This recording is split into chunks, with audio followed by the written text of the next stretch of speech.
Great talent. Raiden wins.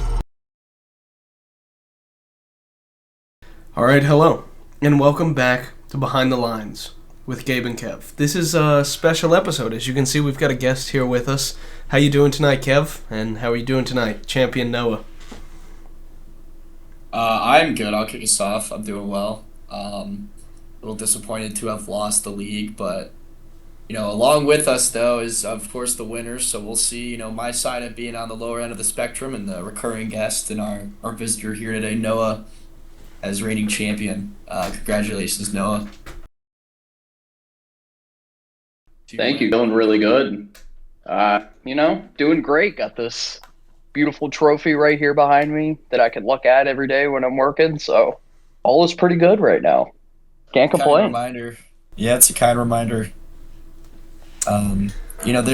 There's a lot to be learned in the difference between one year and the next year, as you and I both know now, going from, you missed the playoffs one year, you win it all in one year, and every year is different. So we gotta be along for the roller coaster. Hey, and you're also sitting here with the only manager who's made the playoffs every year and has never won. Yep. Yeah.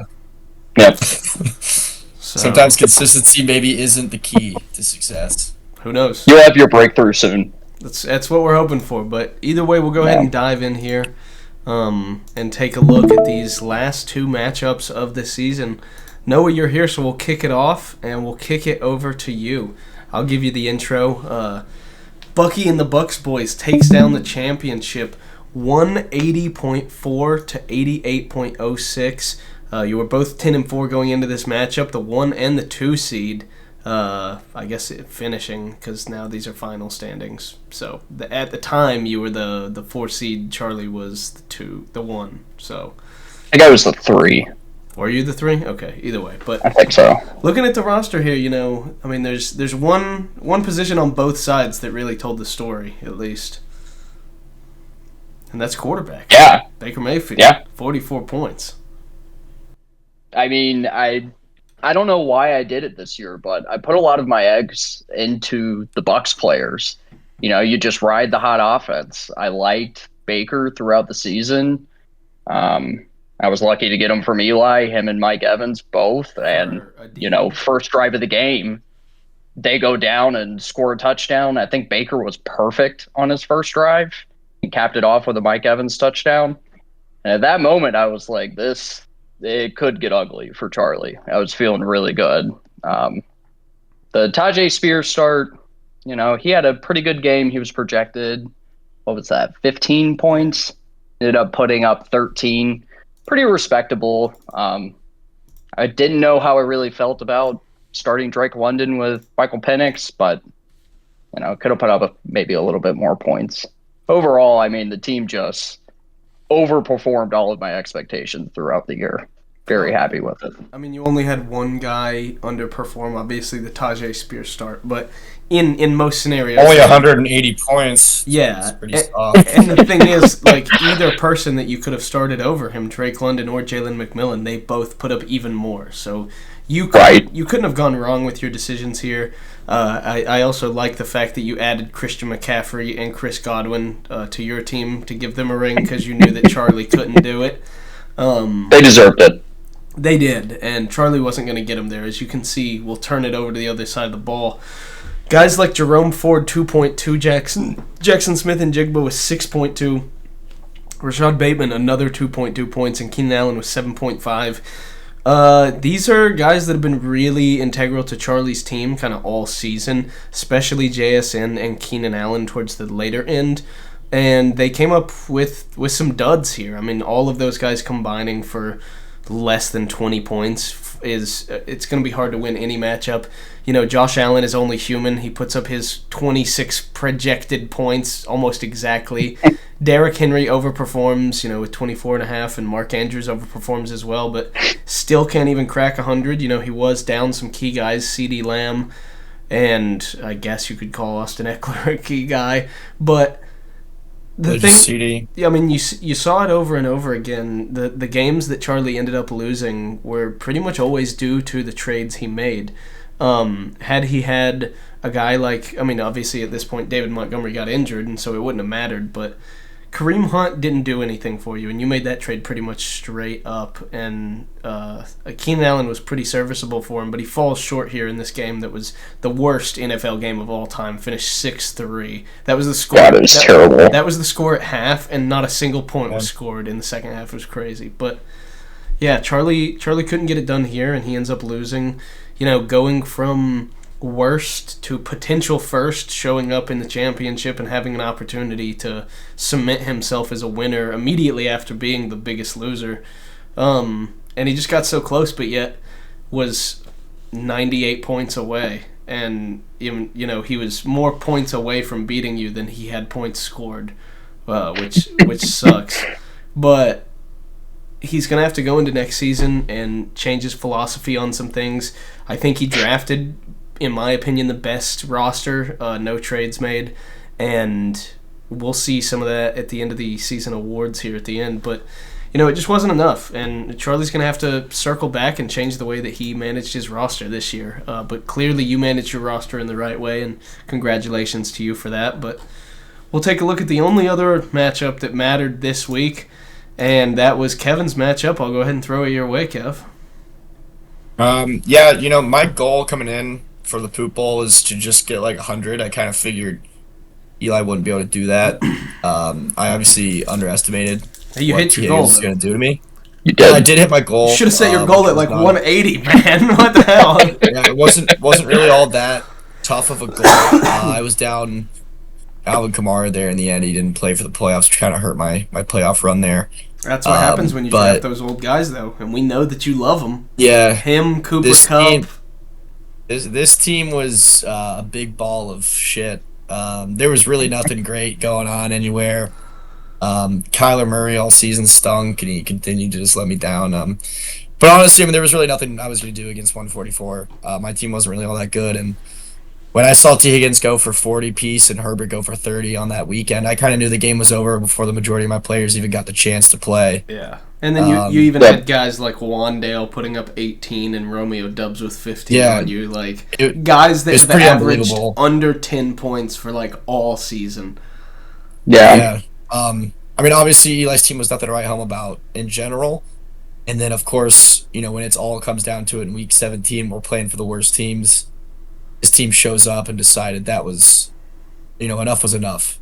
And my team just kept doing what it had been doing, which was consistently going from like 100 to 110.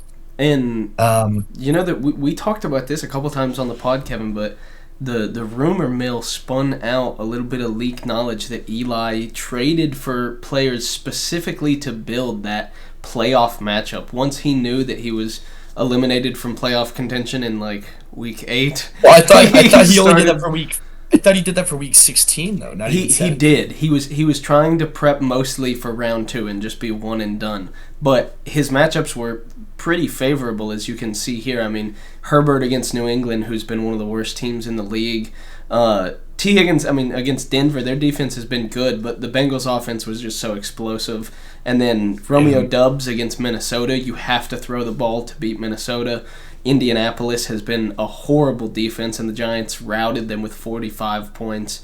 And then the Rams, defensive line with James Conner, I think had he been healthy and not gone down in that game, he would have put up some solid points too. So he had great matchups, and he kind of planned it that way. And he feels like Tony Stark in the cave because he built it with a box of scraps and didn't have to do the punishment, and is not a 2-time loser in 3 years, which that happens to you and you get a little scared. Like, do you want to stay in this league? Yeah, that would have been bad. So I'll go ahead and bite the bullet for him. My team stunk. I'm not making any excuses for it. It was bad. I didn't draft well. I didn't really make many moves at all. I kind of just got lost in the grand scheme of things, and just fell to kind of being content where I was at midseason, and things just kind of got away from me. So I'll wear it on the chin and just prepare for next season a little bit better and run this little 5K and just clear my head afterwards and look forward to a new season. Yeah, I think you'll more than likely be running that 5K on draft morning, according to the research that I did. There is a 5K that happens every year on August 24th, which was a Saturday last year. In 2024 it'll be a Sunday this year, so they may run it on the 23rd, but that'll likely be our draft weekend, and it's an annual thing, and it's run in Atlanta, so we'll likely have you down here, and you'll likely have a clear head after running 5 kilometers, and you'll be prepared for that draft. But yeah, one last look here, losing by 40 points in the Poop Bowl, pretty big blowout, but not nearly as big of a blowout as there was in the championship, and it's unfortunate when you kind of have some non-competitive games to close out the season. Obviously, unfortunate for you, Kevin. Very fortunate for you, Noah. But in the spirit of competitiveness in the league, you really want those close games like Noah and I had in that Week 1 matchup. But those are your only matchups that mattered in this final week, fellas, and now we'll move into the end-of-season awards. As you know, we like to spread the love and share how things went, so we'll go ahead and start it off here, and we'll go in descending order from champion to the loser. Noah, he does not know his awards yet, so he'll be hearing these for the first time, by the way. Noah wins the Black Magic Award. He had the lowest points against in the league and was ranked 9th in points for. I mean, admitted to being fraudulent multiple times, knew that his roster was at risk of running into a team that actually put up a real score on him and his team didn't, but it seemed like every single week the team that was going against him somehow found a way to lose. Me by 0.4 points in week 1, Charlie by 98 points in week 17. Congrats. It's just sheer will. My guys just wanted it more. Yeah. Yeah. You also win, as I mentioned, the biggest blowout. It was the biggest blowout of the season in championship week, round 3 of the playoffs. Charlie beat Noah, as we mentioned, 180-88, 98-point routing for the lad. You also win the longest win streak award. You actually had 7 wins in a row to close out the season, including the playoffs. You won your last 4 regular season games, and then won round 1, 2, and 3 of the playoffs. Just a complete great showing there. Didn't even need the bye. You smoked it. And then lastly, I think you heard this one, but you win the Merchant. You had the most free agent acquisitions at 47. The second most was me at 34, and I thought that was like a ton. To be fair, I remember waking up one morning and Noah had dropped he picked up someone and dropped them 10 minutes later. I was like, it was Chestnut. It was my Titans backup running back. Joey Chestnut, whatever the hell his name is. Look, Kevin, you were playing chess. Noah was playing chestnut. Yeah, it's true. No one was playing chestnut actually. I wonder how I don't think that a lot of those guys ended up starting. I'm sure I just picked them up just to have as backups, and then ended up dropping them. Hey, that's why you're the Merchant and not the waiver wire wizard. Right. Charlie, who finished in second place, he wins best draft class. Congratulations are due in order. His draft class was atrocious the year before. It seems as though he did some research, he learned some things, hopefully made some moves that weren't exactly what the robot was telling him to do. And I think on draft night we saw a couple of those decisions, and we all kind of laughed and thought, maybe he reached a little bit for Josh Allen at the, top of the second round, and then ended up taking another quarterback in the 5th. Or no, that was you. You took the quarterback and Charlie traded for. Oh, Charlie did, and then he traded you for him. Yeah, that's what it was. But yeah, I think Charlie had the best overall roster without making trades. Unfortunately, on the other side of that same shoe, Charlie also wins the Plaxico Burress Award. Look him up if you don't know who he is. Charlie shot himself in the foot through the trades that he made, just like Plaxico Burress shot himself in the foot with that 38 special. And it really hindered his season. I mean, Plaxico Burress, when he shot himself, he missed the rest of the season. Charlie shot himself in the foot with trades and ended up losing the championship. So a very similar parallel there. I don't know how Plaxico Burress's career ended up, but maybe you could do some D&D and see if that'll happen for Charlie's future. Lastly, Charlie also does win the most weekly high scores with 4. He won 4 of the first 6 weeks, had the highest score, and then, kind of related due to those trades, ended up not winning a high score for the rest of the season. So to start out that hot and not win another one, I thought for sure he was going to pay off his full buy-in just with that. But he ended up paying it off and then some. He won, the $100 for second place and $40 for the weekly high score. So a decent return on his investment this year, despite not making it on the trophy. Wyatt, who finished in third, he beat me in the race for third place by 1.5 points, I think, which kind of hurt me in the end, but it's okay. Wyatt wins the Cucked Award. He snuck into the playoffs as the 7 seed, only made it into the playoffs because Eli beat Al in week 14. Had Al beat Eli, Al scored enough points to overtake Wyatt and would have stolen his 7th seed. Wyatt then lost, I believe, in round 2 because Hurts went out with a concussion. And if you do some comps on the amount of points that Kenny Pickett put up, and Kenny Pickett got 1 tush push at least and threw a touchdown, if Hurts had at least just done that, he would have put enough points to win in round 2 and advance to the championship over Charlie. So yeah, that sucks. I do feel bad for you. But you do win third place. You make your first podium appearance, and you'll move on to next season and hopefully climb the top of that mountain. Moving on to me, I finished in 4th. I win the Stack Master Award. I had Jamar Chase all season, drafted both him and Joe Burrow. Jamar finished as wide receiver 1. I don't think he ever left wide receiver 1. Joe Burrow finished at quarterback 2. Had, I believe, 3 40-point games, a 50-point game, and then like 4 or 5 30-plus point games as well. Really just a star-studded man after he got through the first 4 weeks and got through that wake-up period that he seems to always have. He turned it on and was a machine. And then I also gave myself the What Could Have Been award. I lost to Noah by 0.4 points in week 1. I did a little bit of research, talked to Noah about this. Had that game flip-flopped and I got the win and Noah got the loss, I would have replaced Noah as the 4 seed. He would have been... Yeah, you were the 4 seed. And I might have been, yeah. I was the 5 seed. And I would have had your playoff schedule and you would have had mine, and you would have ended up losing in round 1, and I would have advanced to the championship and beaten Charlie. It sucks to think about what potentially could have happened, but I've thought about it enough, and I've just got to move on and take my 4th place finish and try to change things next year. I do pride myself on being the only manager that's made the playoffs all 3 years. As the commissioner, that's something I feel I have to do to keep the competitiveness of the league standing. But I'm not happy with how we ended the season, and I'm going to go ahead and change things up next year. As you know, I went into this season, Kevin, and I told you my usual drafting style and overall roster building style was a very dispersed one. I wanted to spread value throughout all of my team. I didn't want to have one guy who was carrying the roster or really dive into those boom or bust players. But this year, I told you at the beginning, I kind of changed that whole thing. I drafted a lot of guys who I felt were boom or bust. I wanted that explosiveness because I felt that's what I was missing both of the previous years that I had finished on the podium.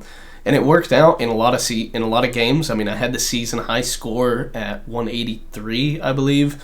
Obviously, the Joe Burrow, Jamar Chase stack crushed it. They had multiple games where they combined for over 80 points, which is just incredible. But it wasn't enough, and so there's a couple of things I got to change, a couple of guys I drafted that were busts that I'm hoping to not do that next year, but we move forward. Gonna take a sip of water here. I've been talking nonstop. Take over. Next up, we have Henry, who finished 5th. We gave him the waiver wire wizard this year. I'm not going to go and pull specific examples for this, but I know for sure he made a lot of different acquisitions throughout the year. And a lot of players that actually came up very valuable as well in those acquisitions. Yeah, a couple of ones that I know off the top of my head. When Christian McCaffrey went down at the start of the season, he picked up Jordan Mason and rode him for the first 10 weeks. He also got Quentin Johnston, I think, for the first 2 weeks, and then dropped him. I had him for a week or two, and then I dropped him, and then he picked him back up, and he actually performed really well for him over that middle of the season. He also picked up Jonnu Smith from me toward the end of the year. Jonnu Smith, as you know, finished as tight end 4 and just put up some incredible scores in the end of the season.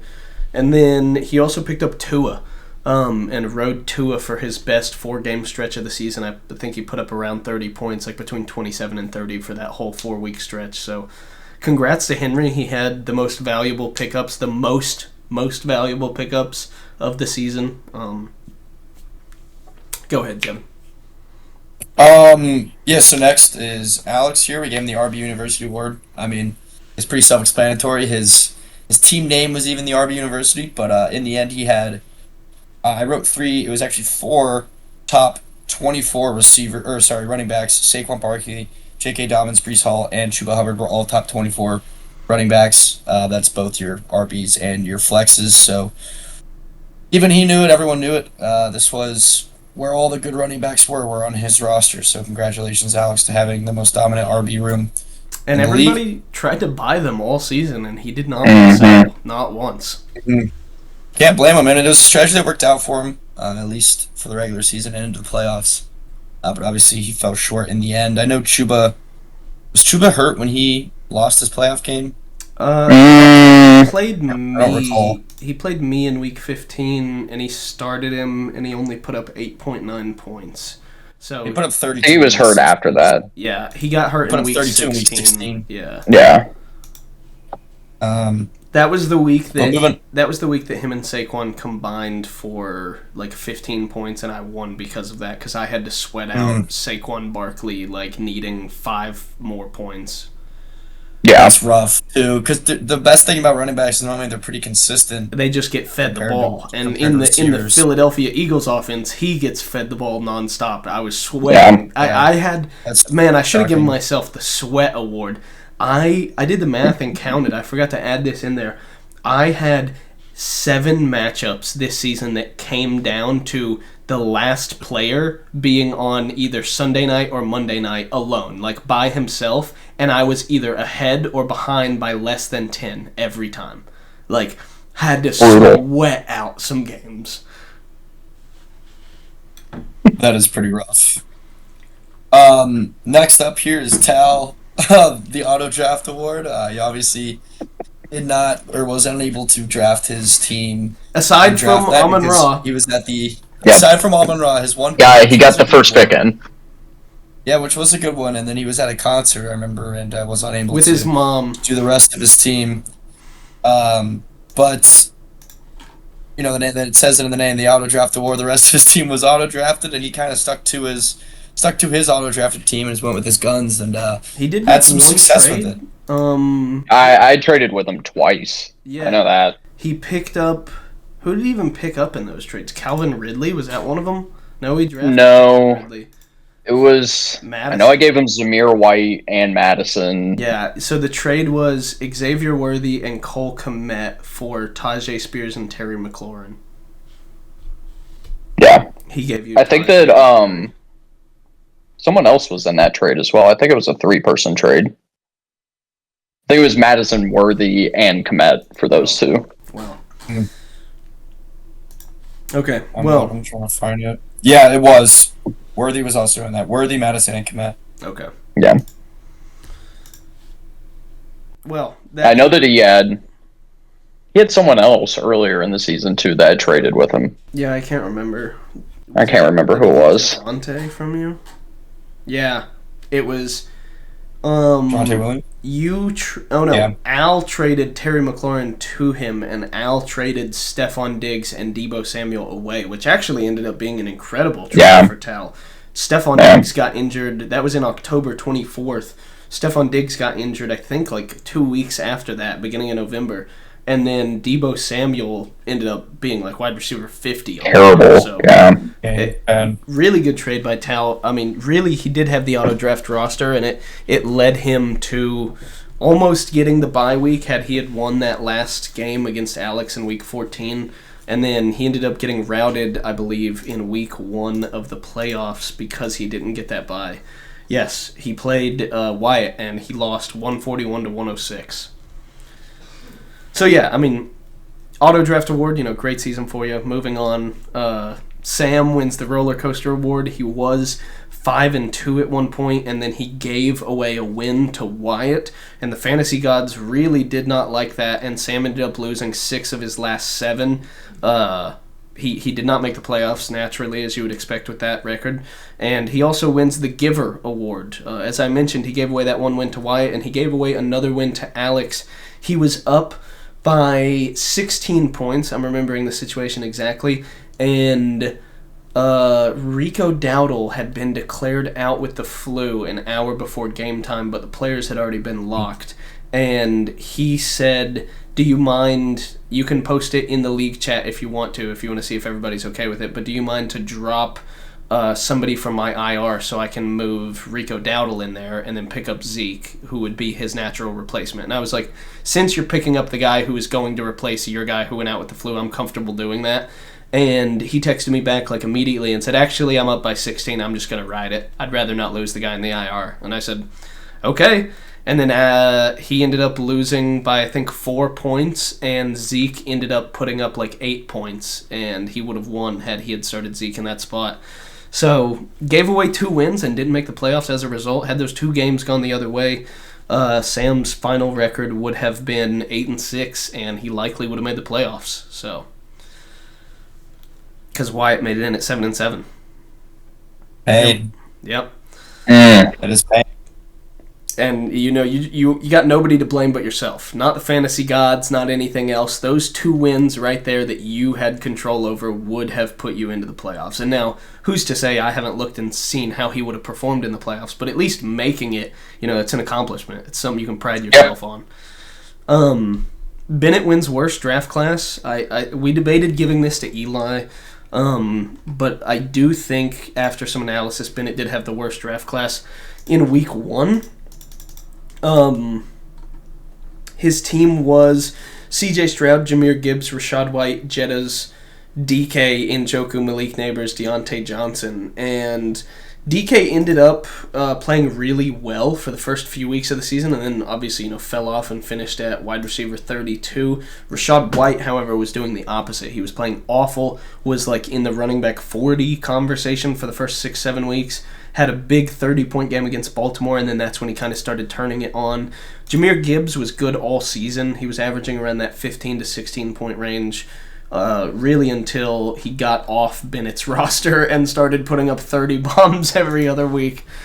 C.J. Stroud was awful. He finished as quarterback 19, not even a quarterback 1. And that was the guy that you started every single week. Really tough. Jettas, as you know, he's Jettas. He finished as wide receiver 3. He's always going to be good. Njoku was all right, but he missed 4 out of the first 6 games and didn't put up over 10 points until week 7. Malik Neighbors was obviously good from the jump, put up 28 points back-to-back week 2 and 3 and 23 points in week 4, and then missed 2 weeks in a row.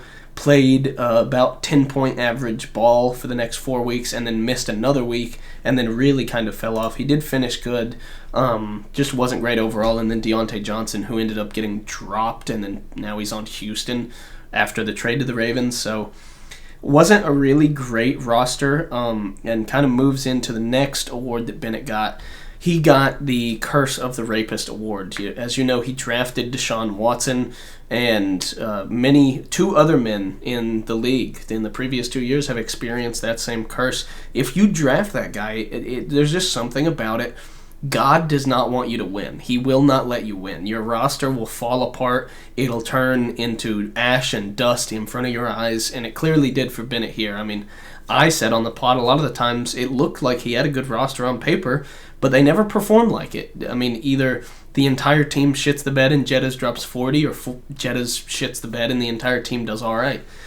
But yeah, really unfortunate. And then Al, he wins the Thief Award. I don't think this needs much more explanation besides 2 words: Stephon Diggs. Absolutely fleeced Eli, and we'll leave it at that.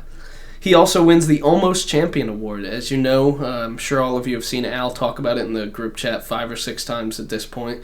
Had he beat Eli in that final week 14, and not given Eli his first win, he had scored enough points to have overtaken Wyatt in the 7th seed, and then would have gone on to have a good a good matchup in the playoffs all 3 weeks, and would have ended up winning the championship. So unfortunate for Al, you are the almost champion. But yeah, got to go on to next year, son. Sophomore slump, as they may call it. How about that? Eli, he wins. Good. He wins the longest L streak award. Obviously, had 13 losses in a row, a record that is unlikely to ever be broken, but not mathematically impossible, as there is still one more loss out there to be found if somebody is daring enough to search for it. No way 0-14 ever happens. There's just no way. Noah, you say that, but Kevin and I sat here probably 365 days ago to this date and had that same conversation about, nobody's going to lose 11 games. What? Not in a row. That'll never happen. Was Sam 0-10 then he won? He was 0-10. Yeah. And I think we're unable to go back and look at the schedules for previous seasons, but if memory serves, I think the first person who gave Sam his first win was Eli last year. No. I had no idea. I couldn't tell you. So watch out, Al. Did Sam pass the curse on? And now, did Eli pass the curse on to Al? Al hasn't. Could the black magic be swinging in the opposite direction? It's like the cheese touch, dude. Now Al is cursed. I know. Yeah. You can't. We've got 2 curses in this league. We need to do some sort of Native American ritual and rid them. Eli also wins the Curse of BMT award. His team was just riddled with injury all season. Obviously, he traded for a guy who had just torn his ACL, which never bodes well. But it was tough to watch Eli's roster. Every week, it was it can't get worse, right? And then, boom! If you go back to week 1, the guys he had Dak Prescott, who is now on the IR. He had Tank Dell, who is now on the IR. Jake Ferguson did, I think, miss 3 weeks in a row. ETN was awful. He was injured for a couple of weeks at the start and then kind of had his job taken by Tank Bigsby for the rest of the season. Tyreek Hill was never really injured. He is, always injured because he's old, but he didn't really lose due to injury. He just kind of fell flat on his face. And I lost him because of Tua's injury. Yeah, see, that's the other thing, is that Tua's injury, it was the curse of BMT, not necessarily to guys on his roster, but everybody else around his roster. Of course, when Dak goes down, Jake Ferguson's value is almost nothing, and then when Tua goes down, Tyreek Hill's value is almost nothing. He also, I'm trying to go through a couple of weeks and see, I remember him picking up somebody else who got very injured, and maybe it was James Conner had a stint. James Conner, didn't he? Yeah, Actually, no, I'm wrong. Sorry, this is the only year James Conner was ever healthy. He finished the He's year on the IR. This was his first full season, I think. But T. Higgins, that's who it was. T. Higgins, he was banged up. T. Higgins got on Eli's roster, I believe, in week 7. And he missed week 8, 9, 10, and 12. So, 12 was his bye week. Didn't he trade for David Montgomery and then he got hurt too? He also did trade for David Montgomery, and then David Montgomery got put on the IR. How am I forgetting? He also had Justice Hill, who he did start multiple times, who then also got put on the IR. Now it's all wild. Yes, of course. I remember it all now. So yes, Eli does win the Curse of the BMT award, the Curse of Kevin, whatever you may call it. It was a tough scene. He also team name is, by the way. Team name is what? My team name is copyrighted. BMT is copyrighted. That's fine. I would expect nothing less at this point. And then lastly, Eli wins the most beer chugs award. He did have 3 of the lowest scores. I believe we had 3 or 4 other people with 2. And then a handful of guys with 1. I actually never got to do a beer chug, and I'm not upset by it, which means I never had the lowest score of the week, but part of me was thirsty all season, and I think had I had one of those low scores, maybe the team would have turned around and things would have been different, but who's to say? And then lastly, Kevin, You win the first to worst award. You are our 2023 champion, and you are our 2024 big loser. It is such a brutal and fast turnaround from the top to the bottom, staring down to looking up. And, you know, in addition to that, you win the most regression award. I don't want to say worst manager, because a lot of the things weren't even due to your own choices and not necessarily decisions you made, but things that happened to your team, things that happened to the guys on the NFL teams around your guys, and did not allow them to either reach their full capacity or they just died themselves. And, you know, I hate to say it, but, you know, things can only get better from here, right? So, yeah. It's hard to get. You could go. Last. You could lose every single game and then that's why I said it's hard. Lose the poop bowl. Yeah. So going into the end of last year, it was hard for things to get better because you were at the top, and now it's hard for things to get worse. So maybe next year you find yourself somewhere in the middle, hopefully back in the playoffs at least. I would expect nothing less from a manager of your caliber, but I know that you're looking to rebound. The feeling of getting last really isn't even that bad, because I can just hang my hat on 2023 and like I'm just content. And now no one knows the luxury of it. It's like you're good for like a little while. At least you won before you lost. Right, which I almost did last year. You did. You were a poop bowl appearance last year, and then you won the championship. And Charlie was the poop bowl loser and made the championship appearance, but couldn't get it done. Yep. So the poop bowl last year was the championship this year, which is so Eli versus Kevin next year, and Eli gets his first win in the championship. Prediction. No, I'm the runner-up next year. I think next year. Yeah. I don't hate to say it, but I do hate to say it for that storyline's death. I do kind of feel it next year. I think next year is the podcast host championship. Oh wow. I think that might be a little biased, but I could see you having your breakthrough. You've made the playoffs 3 seasons. You've been on the podium twice. Fourth. I'm missing that first place. Yeah. I could see it. Kevin and I have talked about it. Kevin made the championship, I made the championship and lost to Bennett year 1. I lost in the semis that year. Kevin made the champion, and it was almost, you lost to Bennett barely, and it was almost the podcast co-host championship.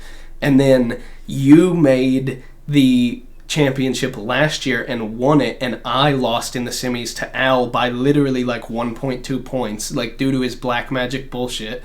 And then this year, neither of us made the championship. I wasn't even close. Yeah, I lost in the semis, and you didn't even make the playoffs, and so I think next year might be the year. Good. We shall see. Can't say I'm rooting for you. Of course. But it would be nice. I wouldn't expect you. Oh, Kevin, you also, I'm doing this on the spot, you win the Rams award for the worst championship contending. Or what do you call it? Contending champion? Defending. For the worst championship defense. The worst championship. Yeah, following the Super Bowl hangover, if you will. I guess. Yeah. I mean, worst of all time. They were the worst defending Super Bowl team of all time. They went 4-12. It was the year before we moved to 17-game season, I think. They finished 4-12. 2020. Hey, at least you got your name. Got your name on the trophy. That's all I care about. Twice now. Oh yeah, I guess it is twice now. They'll never be able to take away the first one from me. From whatever angle you look at it, you're immortalized in the league. I'm the first one on it twice as well. So. All right, well, that's going to do it for us, guys. Thank you for tuning in to this final and special episode of Behind the Lines with Gabe and Kev. I know that him and I are both looking forward to doing this again next year, and we did have more guests than the year before, but I'm really hoping to ramp it up next year. I would like to get more people on, at least have most of the league. I'd like to have, aside from us, there leaves 10 people. I'd like to have at least 7 of the 10 people on at different points. I think we got to 4 or 5 this year. We will likely have the Vibe Report back as well, and hopefully that will be more polished and a more consistent segment of the podcast, as it was a little flip-flop depending on whether or not it'd be there. But yeah, that'll do it for us. Do you guys have any final thoughts? Bucky going first round next year. Yeah, dude, he might. You're taking Bucky Suffer. 1 overall? We'll see. Can I get it? Can I get it in on the record that if you get the number 1 overall pick, you'll take Bucky Irving? Yeah, sure. Sure, I'll do it. You heard it here first. You heard it here first. Yeah, good year this year, guys. It was a lot of fun. I look forward to doing it next year, and I know we'll be doing this for a long time. So, always an honor co-hosting the pod, and I hope you guys all listen and enjoy it. So, look forward to another season next year, and yeah, that's all I got. 2024 wrapped. It's the end That's of it. Woohoo!